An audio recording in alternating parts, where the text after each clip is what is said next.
Hi guys, welcome to our YouTube channel 2A Media House, and please don't forget to subscribe, like, comment and share our videos, and don't forget to follow us on all other social media handles at APATA EWI ROC. We love you all.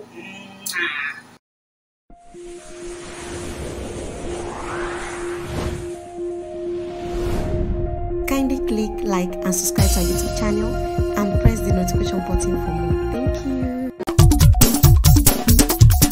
Ọlá ẹ̀ ti lé kan lónìí ọjọ́ ìbí yẹ.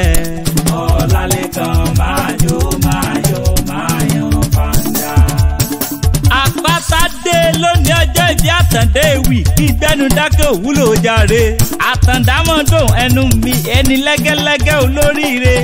Ẹlẹ́rìn ẹ̀yẹ kì í bá nìkan jà gbogbo ẹ̀dá ní bá ṣe jẹ́jẹ́ ló ń lọ jẹ́jẹ́ ló ń ṣe ohun bọ́mọdé ṣe ó sì tún bẹ̀rù àgbà. Adúmáadán o ọkùnrin tó nàró tó dúró re ó rẹwà lọ́kùnrin tẹnukọ́ tètè bẹ̀rẹ̀ lùbọ̀ olóhùn iyọ̀ olóríire alálùbáríkà èèyàn. Akéwì bẹ́ẹ̀ ní láyé asùnjálásùn rárá bẹ́ẹ̀ ní pomi oyin sẹ́nu. Ó yá lé bàbá tó bí ọlọ́mọ ìrájìjì níṣẹ́ lé bàbá rẹ̀ ìwọ lọmọ olókè méjì lórí àgbà Ọ̀ṣun. Ìkan wó lulẹ̀ òkú kan ṣubú gbadé ló tẹ̀lú bàbá tó bí ọlọ́mọdó. Òun ló jókòó sábẹ́ gíra níjọ́ kìíní àná. Òun ló sọ pé abẹ́ gíra yìí gbàjí.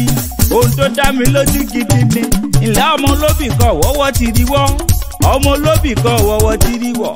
Ọmọ olóbì kóbì kan èyí tó bá gba tẹni awọ̀ sápò ẹni èyí tí ò sì gba tẹni aṣíwọ̀ sínú igbó kẹran burúkú lè rómú jẹ. Okú ọdún ogún yèdún o àṣeyíjà mọ́dún ọdún ayọ̀ ló mọ̀ ṣe lágbára lọ́wọ́ Ọlọ́run lágbára lọ́wọ́ bàbá òkè. Ẹni tó bá ní kó o mọ́ sàmọ́dún ọrùn ó máa wọ̀ wọ́n níbẹ̀ ẹni tó ru sìmẹ́ǹtì mẹ́fà kọ̀. Èèyàn tó bá ní kó o mọ́ dàdàdàdàdàdàdà ẹ̀yà kàlà ni ó máa sìnkú wọn. Happy birthday to you and we all wish you long life and prosperity. Bóyin bá ṣe tán agbẹ́rẹ́ ó dínú kókó ogi bá fẹ̀rẹ̀ bòjò bá ṣe tán agbẹ́rẹ́ ó dínú sàrẹ̀ tó kọ́lé sí Àpáta ewì mo ṣe tán mò ń rebi tá a forí mi sọlẹ̀ sí ní dojúmọ́ ti mọ́lé gbogbo ilẹ̀ kílẹ̀.